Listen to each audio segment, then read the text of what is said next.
Dvar Malchut, Parashat Tetzé. Donc le Rabbi nous explique par rapport à la paracha de la semaine. La paracha de la semaine s'appelle Ki Tetzé. Le premier verset de la paracha, c'est Ki Tetzé le Milchama Aloivecha. Et tu sortiras en guerre contre ton ennemi et tu ramèneras un captif. Donc on voit que le Rabbi nous parle de la guerre. Rentrer en guerre, partir en guerre. Donc quelque chose de sérieux, quelque chose de fort. Ne pas avoir peur, nous dit le Rambam. Oublier femmes et enfants, partir directement sans aucune pensée en arrière et penser qu'on va gagner. On sait qu'on va gagner, on pense qu'on va gagner. Ça c'est la loi. Comment partir en guerre, penser qu'on va gagner. Et le Rabbi nous dit que après, par la suite, quand on arrive à Mincha, ce Shabbat on va lire la paracha de Ki Tetzé, et à Mincha on va lire Ki Tavo. La paracha qui est juste après. Ki Tavo, c'est Ki Tavo el Haaretz. Lorsque tu viendras dans le pays que je te donne, et tu en hériteras. Tu hériteras du pays. Donc c'est le contraire apparemment de la guerre. Puisque là maintenant tu rentres dans le pays, tu rentres en paix, et tu arrives et tu hérites. Donc ça veut dire que tu t'installes. C'est le contraire de la guerre. Donc les deux sont en opposition. Le Rabbi va parler dans tout le début du Dvar Malchut entre l'opposition entre le départ en guerre et l'arrivée dans le pays. Apparemment, Ki Tetzé, c'est plus une paracha qui est liée avec le combat, qui est liée avec l'action, qui est liée avec la descente dans le monde, au point où le Rabbi nous explique que Ki Tetzé, au niveau de la Chassidoute, c'est expliqué que ça représente l'âme qui descend dans le corps. Lorsque l'âme d'en haut, elle va sortir du nid des âmes là-haut, il y a un siège de toutes les âmes là-haut, et il va descendre, il a été sélectionné pour descendre dans un corps, alors il va descendre dans le corps, il va passer par plein d'étapes. Principalement 4 étapes principales, les 4 mondes Hatzilut, après Bria, le monde de l'émanation, après le monde de la construction, après le monde de la formation, et après dans le monde de l'action. Hatzilut, Bria, Yetzira, Asiya. Il passe par tous les mondes pour restreindre la lumière, restreindre sa force, restreindre toute sa grandeur. S'habituer. Sa grandeur, il va se rapetisser, si on peut dire. Il va devenir de plus en plus que lui, il vient de Dieu. Dieu, il est infini. Donc il va rentrer dans un corps, il va devenir fini, avec une limite. Donc il va descendre de niveau en niveau, de voile en voile, pour arriver dans ce qu'on appelle le Bira Mikta, le puits profond. Le puits profond, c'est le corps. Par contre, Ki Tavo représente quoi? Représente la tranquillité, le Olam Haba, le fait que justement tout ce qu'on a fait prend une ampleur et on reçoit donc justement notre salaire. Et dans ce Dvar Malchut, le Rabbi parle du salaire. C'est le Dvar Malchut qui parle de notre récompense. Et on va lire quelques passages du Dvar Malchut et vous allez comprendre que dès maintenant, on peut avoir accès à cette récompense. C'est ça qui nous intéresse. On veut la récompense. On veut la Géoula. Et le Rabbi parle de la Géoula pendant tout le Dvar Malchut. Il parle de comment, justement, lors de la Géoula, on reçoit la récompense. Et que déjà, on entre dans la période de la Géoula dès maintenant. La délivrance. On se dit, bon, un jour Mashiach va venir. Un jour, il y aura le Beth Amikdash. Un jour, il y aura on retournera sur notre terre avec les exilés. Mais en ouvrant les yeux, on s'aperçoit qu'on est dedans déjà depuis pas mal de temps. Donc on est déjà en Eretz Israël, on est déjà, ce qui ne veut pas dire qu'on est en Eretz Israël à Kodesh, tu vois, qu'il y a une royauté, qu'il y a le Beth Amikdash d'une manière dévoilée, mais tout ça c'est là, en potentiel. On a un potentiel Eretz Israël, on a un potentiel peuple juif ensemble, on a un potentiel de la Géoula avec tout ce qu'on voit comme facilité, comme vidéo, comme modernité, les avions, de passer d'une étape à l'autre, d'un endroit à un autre, de téléphoner à quelqu'un qui se trouve à l'autre bout du monde, on peut même le voir aujourd'hui en direct. Toutes ces étapes de matérialité qui nous montrent que les limites sont complètement brisées et éclatées, ça c'est un minyan de Géoula. C'est ça la Géoula. C'est-à-dire qu'on arrive à briser les limites entre les gens. Briser les limites pour sortir de la galoute. C'est quoi la galoute? C'est la limite. C'est ça les galoutes, c'est la limite. L'Égypte, c'est la limite. On ne peut pas sortir, on ne pouvait pas sortir d'Égypte. C'est-à-dire même quelqu'un seul, un privé, un juif, qui avait décidé, à l'époque en Égypte, de sortir, il ne pouvait pas. Pourquoi? Parce que les frontières de l'Égypte étaient ensorcelées. Non. Oui. Ensorcelées. Ensorcelées, il ne pouvait pas sortir. Et que chaque fois qu'on étudie le Dvar Malchut, ou alors qu'on étudie de Tanya, ou alors des livres de Chassidut, On repousse les limites, les frontières du possible au niveau de la Torah. C'est-à-dire même dans la Torah, on arrive à voir comment la Neshama elle descend dans le corps, comment, tu vois, donc on a des nouveautés, des choses qui n'avaient jamais été étudiées, des choses qui n'avaient jamais été dévoilées, et bien plus que les sciences. C'est-à-dire que quand on voit le niveau de prophétie de l'Admor Hazaken par exemple, ou du Rabbi Menachem Mashiach tout simplement, on s'aperçoit qu'il n'y a jamais personne qui avait fait des prophéties aussi grandes et aussi fortes que le Rabbi. Même au niveau des prophètes les plus grands. Personne n'a fait des prophéties sur des guerres mondiales, sur la guerre du Golfe, sur la guerre de Kippour, sur la guerre de 67, aussi bien au niveau de tout le peuple juif qu'au niveau de la personne particulière. Il n'y a jamais eu autant de prophéties dans le monde que maintenant. Et on voit que la prophétie ne revient que quand il y a la Géoula. Donc on est bien dedans. Kitavo el haaretz. Donc maintenant, quand on a vu Kititse, maintenant on voit Kitavo et dit, quand tu viendras dans la terre que l'Éternel ton Dieu te donne pour en hériter, et tu t'installeras là-bas. Ça c'est le premier verset de Kitavo. Il dit Moré à la vodad beofen shem menucha veshalom. C'est ce qui représente le travail, le service de Dieu et le travail matériel dans la tranquillité, la sérénité et la paix. Bisman chez Israël yoshvin al ma'adon matam, au moment où les Juifs sont installés sur leur terre, ou Beit Hamikdash, avec le Beit Hamikdash, al mechono, vad kevim Shlomo, comme on voit à l'époque de Shlomo Amelech, efer betachlit bemaman matzav de kititzel milchama loidecha shebeavoda bisman hagalut. Et on voit que pendant la galoute et l'exil, on était en pleine guerre. Kititzel milchama. Tout ça, c'est un niveau de galoute, le kititzel. Il descend aussi bien au niveau de la chassidoute, on explique que l'âme elle descend dans le corps pour se limiter et faire des choses qui n'ont rien à voir avec sa nature. Tu vois, descendre dans un corps, pour une âme c'est impensable. L'âme elle est toute puissante, c'est une parcelle de Dieu. Alpizé yesh levaer ofen kiyum atzivui beyomot iten scharo. Dans la parashat Kititze, c'est marqué, on parle d'un salarié qui a travaillé, à la fin de la journée, tu dois lui donner son salaire. C'est une loi. Il dit comme ça. Al yadeh akadosh baruch hu, de kevan shal yadeh asiyat kol mitzvah mitzvah, nimshach gilui or enso baruch hu baolam. Le fait qu'on fasse une mitzvah, on fait descendre un dévoilement divin dans le monde. Et comme on fait descendre ce dévoilement divin dans le monde, alors on a fait une mitzvah et on a une récompense avec cette mitzvah. On a mis les tefilines, on a mis le Kiryat Shema du soir, on reçoit de ça une influence, comme on l'a dit, mais pas seulement. Ça c'est dans ce monde-ci. L'influence, la bonté divine qui descend et le shefa qui descend sur notre âme, c'est présent, c'est maintenant. Mais on a une récompense qui nous attend dans le monde futur aussi. Ouais, c'est le but. Voilà. Alors, qu'est-ce que ça veut dire? On a dit comme ça que la récompense, yeshno tashlum basachar. Il y a un règlement de ce sachar.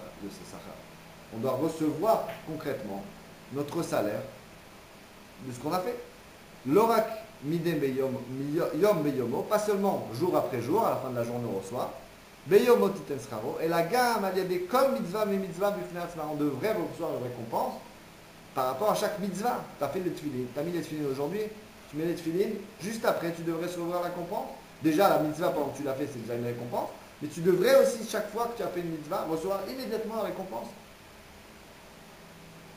Beinyan prati, c'est-à-dire qu'on va recevoir une récompense au niveau individuel. Geoula pratit, une délivrance personnelle. On devrait avoir une délivrance personnelle. C'est pas qu'on devrait, c'est qu'on va. On va obtenir une Géoula personnelle.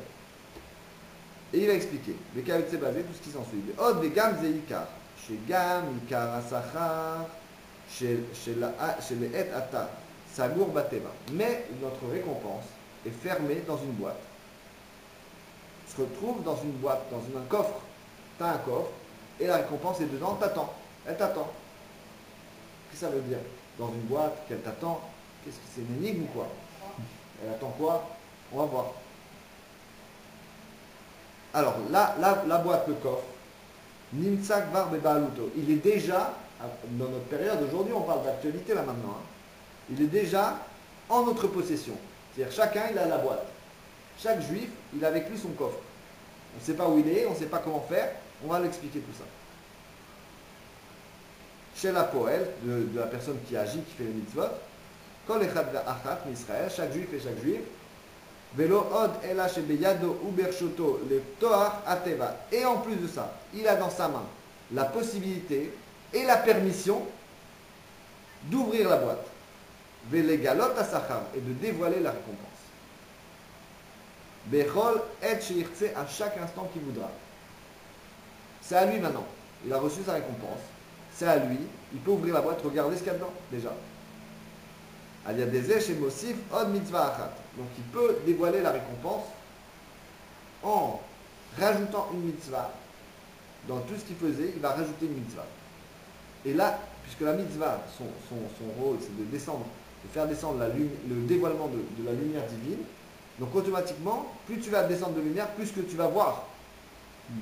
C'est comme si tu avais une pièce qui est sombre, on est dans l'obscurité et on essaye de voir un peu ce qui est marqué, on n'arrive pas. Et il y a un commutateur, tu tournes le commutateur, petit à petit la lumière elle s'allume, elle s'augmente. Tu vois, petit à petit, tu allumes encore une lumière et encore tu vois, et encore tu vois, et encore tu vois. Plus ça va, plus tu vois, plus tu aperçois tout ce qu'il y avait sur la table, il y avait des fruits, il y avait des gâteaux, il y avait tout. Tu vois. Ouais, je comprends, tu découvres. Tu découvres, exactement.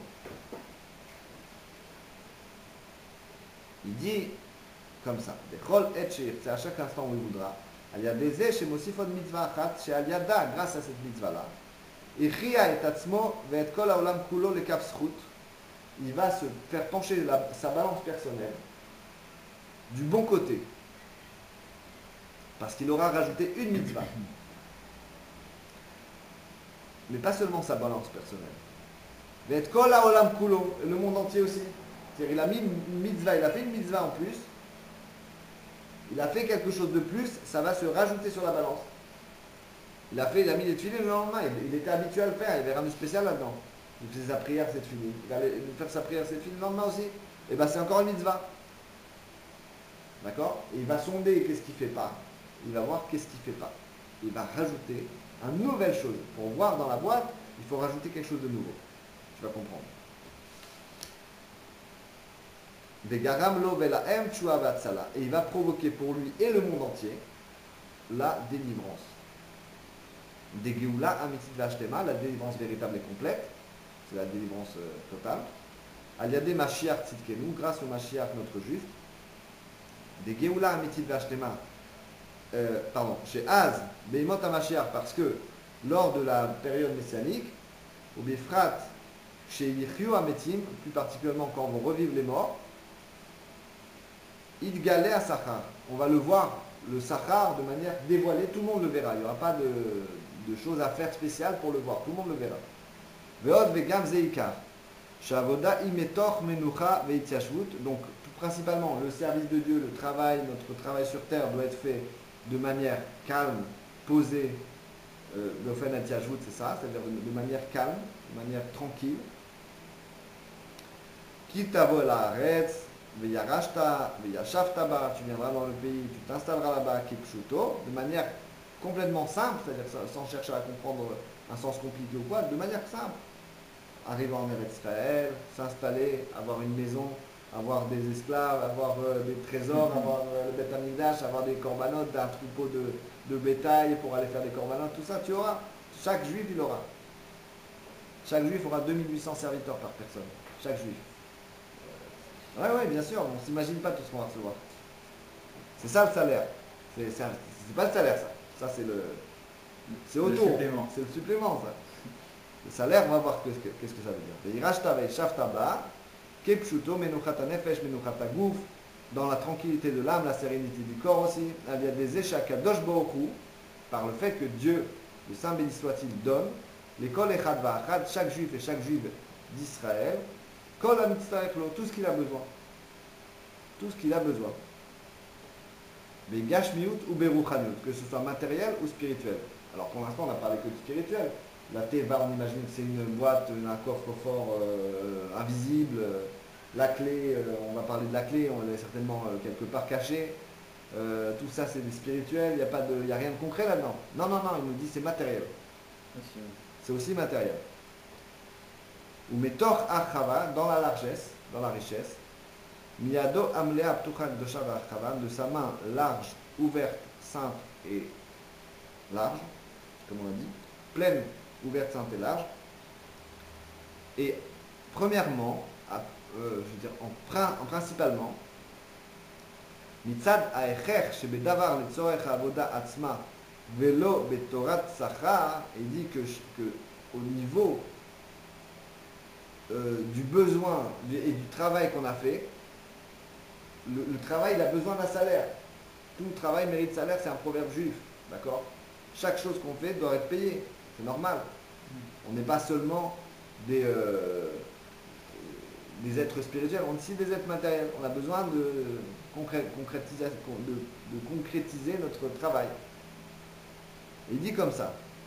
Kmo shekatava Rambam. Le Rambam écrit Benogia Yehudim Agashmim Sheba Torah, les concrétisations et les buts matériels de la Torah, chez Iftichanu, qui nous a promis, chez Yassir Mimeno Kol Advarim Amon Imotanu, qu'il va enlever de nous toutes les choses qui nous empêchent et tous les empêchements, mais la sota, de faire la Torah. Il nous a promis Dieu qui va nous enlever tous les empêchements qui nous empêchent de faire la Torah. Kegon, par exemple, les maladies, les guerres, la famine et tout ce qui s'ensuit. Ça, il a promis, il va nous l'enlever parce qu'on étudie la Torah. Veyashpia lanu kol atovot, il va nous donner que du bien. Umerzikot et yadenu laasot à Torah, qui nous renforce notre main pour étudier la Torah. Par exemple, la satiété, la paix, de l'argent et de l'or. Donc c'est une période de récompense, donc on doit, même en galoute, c'était véritable ce qu'il disait, puisque le Rambam il a écrit ça, et c'était des années en 1100, 1050, tu vois, à peu près où il a écrit. ונוסף לזה, גם בתורת תשלום שכר שצריך לנתן בזמן דהיום לעשותם, ביומו תיתן שכרו, c'est-à-dire même en période où on récupère le salaire, par rapport en général à un salaire, il dit ayom לעשותם, ביום תיתן שכרו, לא רק שכר רוחני, c'est pas un שכר רוחני qu'on parle, c'est aussi un שכר רוחני, c'est aussi une récompense spirituelle. Mais pas seulement. Les gens ils disent ouais, à Maba on va recevoir des lumières, on va recevoir des dévoilements divins, etc. C'est vrai. C'est vrai qu'on va recevoir des dévoilements divins qui n'ont aucune commune mesure avec tout ce qui est matériel. Et qu'on sera beaucoup plus heureux et on prendra beaucoup plus de plaisir à recevoir des dévoilements divins que de l'argent ou des choses comme ça. Tu vois? Ça n'aura rien à voir. D'accord? Mais aussi matériellement. Parce que qui est-ce qui a fait dans tout ce temps de galoute? Qui est-ce qui a fait le travail? Qui a fait le travail? C'est le corps. Donc le corps, c'est lui qui a besoin de la récompense. L'âme, elle est déjà en train de kiffer. On la sent pas. On ne sent pas tout ça. Mais elle kiffe déjà maintenant. Elle reçoit son plaisir maintenant. Déjà, il est en train de récupérer le salaire et de s'épanouir et s'épanouir et s'épanouir. Quelqu'un qui étudie la Torah, petit à petit, se rend compte. Il se met dans sa position où il voit avec les yeux de son âme, il s'aperçoit que son âme, elle s'épanouit. Et la gamme Sachar Gashmi, il y aura une récompense matérielle. Mais en vedugmat Sachar Gashmi chez Beot HaMashiach, en exemple de la récompense matérielle qu'il y aura lorsqu'il y aura la Géoula Mitzvah Shlema. C'est pas la récompense que le Rabbi nous dit. C'est une avance sur la récompense. C'est-à-dire que tu as un salaire, là tu demandes une avance sur ton salaire. Tu vois? Je voudrais terminer tout ce travail-là dans la largesse. Je voudrais être riche, je dois avoir ça et ça. Pour pouvoir servir Dieu dans la largesse, dans la Géoula. Je suis dans la Géoula. Le Rabbi disait la Géoula. Alors c'est la Géoula, il n'y a rien à comprendre, c'est la Géoula. Tu vois? Mais en vedugmat asachar gashmi chez Beot HaMashiach, chez Beoto Azman, que lorsqu'il y aura la Géoula complète, lo yesham lo ra'av velo milchama. Il n'y aura pas de famine ni de guerre. Shatovat yeh mushpat arbe. Le bien, c'est-à-dire le bien matériel, sera en abondance dans le monde. Vechol hama'adanim etzuim ka'afar, et toutes les bonnes choses seront comme de la poussière, tellement il y en aura. Tova ou Madame Gam Begashmut. Et même des choses matérielles, on parle de choses matérielles. Le Rabbi dit des choses matérielles, c'est pas que du spirituel. Ketotzad, mais Gilou Oren Soba Okuba Olam, c'est un résultat du dévoilement divin qu'il y a dans le monde. Quand Dieu il apparaît quelque part, ça s'est vu déjà dans toute la Torah, automatiquement la nature se fructifie. Tout le monde, tout refleurit, tout renaît. Et la Gashmiut est à profusion. Pourquoi? Parce que le roi il est là. Tu ne peux pas être que le roi il soit là et être dans la pauvreté. Tu ne peux pas. Tu es obligé d'amener les orchestres, d'amener les grandes tables, le bon manger. C'est un roi, il vient, et c'est le roi, tu vois. Donc tu es obligé de le recevoir comme un roi. Mais au Raot Amourod, maintenant il fait la conclusion, il va dire quelles sont les directives pour nous dans notre vie quotidienne. Comment on fait descendre tout ça dans la matière. Alors il dit que premièrement, dans l'action, on doit faire savoir en tout endroit qu'on termine le travail de Maasenu Vavotenu Bezman Agalut, c'est-à-dire tout le travail de l'exil. On doit se faire savoir autour de nous que c'est la Géoula. On doit le dire. C'est pas qu'on doit dire ah, c'est super, c'est la Géoula et le penser tout seul dans le silence, tu vois. On doit le dire autour de nous, en faire partager les voisins, partager les amis, partager, tu vois. Le dire, ça fait partie d'une ordonnance du Rabbi. Le Rabbi te donne un ordre en tant que Melech. Va dire que c'est la Géoula partout, annonce-le. C'est pas très difficile. Il t'a pas dit d'aller en Russie, sauver des juifs qui sont dans des kolkhozes, des trucs comme ça, tu vois. Dans le froid et la neige et la Sibérie, il t'a dit, vas-y, juste dis que c'est la Géoula, annonce-le autour de toi. C'est la Géoula. Et nous sommes dans la première période du paiement de la récompense, du salaire. C'est maintenant. Maintenant, on reçoit notre salaire. C'est-à-dire que tu vas recevoir ton salaire. Tu es en train de recevoir ton salaire. Tu es en train d'être riche, tu ne sais pas. Comme tu ne sais pas, tu peux pas vraiment être riche parce que tu ne sais pas. Il faut savoir que, tu vois, c'est comme quelqu'un a reçu un chèque, il est en bas, ça fait un mois, j'ai une enveloppe, je n'ai même pas regardé. C'est peut-être une facture, j'ai même pas osé. Je n'ai même pas osé ouvrir, j'ai le chèque du loto, j'ai même pas osé l'ouvrir, il est deux en bas. Tu vois? Elle est toute noire, là, elle est pleine de pluie, pleine de poussière. Il a peur d'ouvrir, c'est pas une facture, on ne sait pas. C'est comme bah, ouais, c'est... Alors on se trouve par contre dans cette période de récompense, Matan Sraran Shel Tzadikim, la récompense des Tzadikim qui sont en fait les Juifs, Ve etem lekar tricha liyot avoda gam binyanim ashayachim leimot hamashiach, et tout doit être en fonction des jours de la Géoula, c'est-à-dire on doit se mettre en position matérielle de Géoula. Ça veut dire quoi?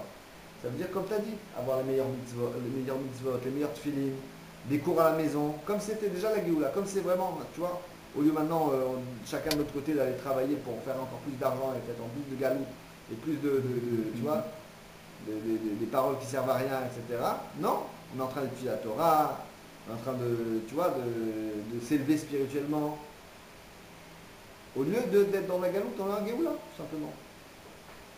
Achal malimud à Torah minyane Mashiach veGeoula bet Hamikdash, qui constitue à étudier les sujets qui concernent dans la Torah, la Géoula, le Mashiach et le Bet Hamikdash, c'est-à-dire étudier ces choses-là. C'est ça qui est intéressant, c'est ça que le Rabbi demande maintenant. Préparez-vous à la Géoula, comment on se prépare. Si tu ne sais pas de quoi il s'agit, tu ne te prépares pas. Tu vois? Ah oui, c'est pour ça qu'il faut étudier. Voilà. Imaginons qu'on te dise que tu reçois une maison aux Bahamas. Tu reçois une villa. On t'a reçu en cadeau. T'as reçu en cadeau, d'accord? Tu as reçu une villa aux Bahamas avec un grand terrain de golf, etc. C'est à toi. D'accord? Maintenant, tu es intéressé à savoir qu'est-ce qui se passe là-bas. Tu ne peux pas y aller tout de suite parce que tu es pris par tes affaires, mais d'ici un mois, 2 mois, tu iras là-bas pour voir. Mais en attendant, tu te documentes. Comment elle est grande, combien il y a de salles de bain, comment elles sont grandes, le salon, est-ce qu'il y a une cuisine équipée, tout ça tu regardes sur tu vois, la Pacifique qu'on t'a envoyé. Tu regardes, tu t'intéresses, tu vois tout ça, tu vois. Tu te prépares. C'est exactement ça. Tu te prépares. Tu te prépares. Regardez le catalogue qu'on t'envoie. Tu vois que ce que tu vas gagner. Et là, de telle heure à telle heure, il y a piscine. Après, de telle heure à telle heure, barbecue, etc. Il faut être là, il faut être présent, tu vois. Et à telle heure, il y aura des jeux, il y aura, tu vois, du cheval, tu vois, donc rien que des kiffs. Mais tu es en train de travailler, tu stresses un petit peu, tu vois, c'est les derniers moments de ton travail, c'est juste avant les grandes vacances, tu penses récupérer la maison et tout, tu te renseignes. Et on est dans cette période-là, c'est-à-dire on va toucher un salaire, quelque chose qu'on n'imagine même pas, sans compter le salaire. La période dans laquelle on va vivre, on n'imagine même pas comment ça va être. Mais déjà on se renseigne, on veut savoir quand même, je veux savoir qu'est-ce que 2800 serviteurs, où je vais les mettre. Je vais avoir une hacienda, je vais avoir quoi? Qu'est-ce que je vais avoir? Un château? Tu vois, voilà, faut savoir. Tout ça c'est écrit, tu vois. Od veikar, et principalement, mitor menucha et tiashvut, c'est-à-dire être dans la sérénité, dans la tranquillité. Dieu est avec toi, Kadosh Baruch Hu est avec toi. Tu veux être dans la Géoula, Dieu te donne la Géoula. Tu veux être dans la galoute, tu restes dans la galoute, il n'y a pas de problème. Tu veux rester dans le stress, dans les angoisses, dans le noir, ne pas étudier rien, tu peux. On est dans cette période-là où on peut faire les deux. Ou alors écouter le rabbi et être en Géoula. Tu es en Géoula, tu vois, tout est large, tout de l'argent il tombe, tu étudies la Torah. Mais d'abord tu étudies, pas tu dis voilà, Dieu donne-moi un peu, après je vais m'arrêter, je vais étudier. Le beau-père du rabbi qui s'appelle Yosef Yitzhak représente le rire, la rigolade, puisque maintenant on doit rire, on doit être dans la simcha et montrer ça par des rires et des chants, comme si c'était un mariage. C'est ce qu'on est en train de dire. Ça veut dire que pendant plusieurs milliers d'années, enfin pendant 2000 ans, on ne devait pas rire. On n'était pas censé rigoler, on n'était pas censé rire avec la destruction du Beth Amikdash, on s'habille en noir, etc. Tu vois. Ça c'est un deuil. Donc ça y est, c'est fini maintenant le deuil. Ça y est, on se lève du deuil et on est dans la simcha. Et on se marie, etc. etc. Et il y a des grandes tables. Tu vois. Ouais. On est dans une simcha permanente. Permanente. C'est marqué dans le Shlomo Ameler, il a dit Lev Tov Mishtetamid. Celui qui a bon cœur est toujours en festin. Pourquoi? Parce qu'il invite, il dit, vas-y, venez. Dans la simcha, tous les juifs, ensemble, les pauvres, les riches, tout le monde.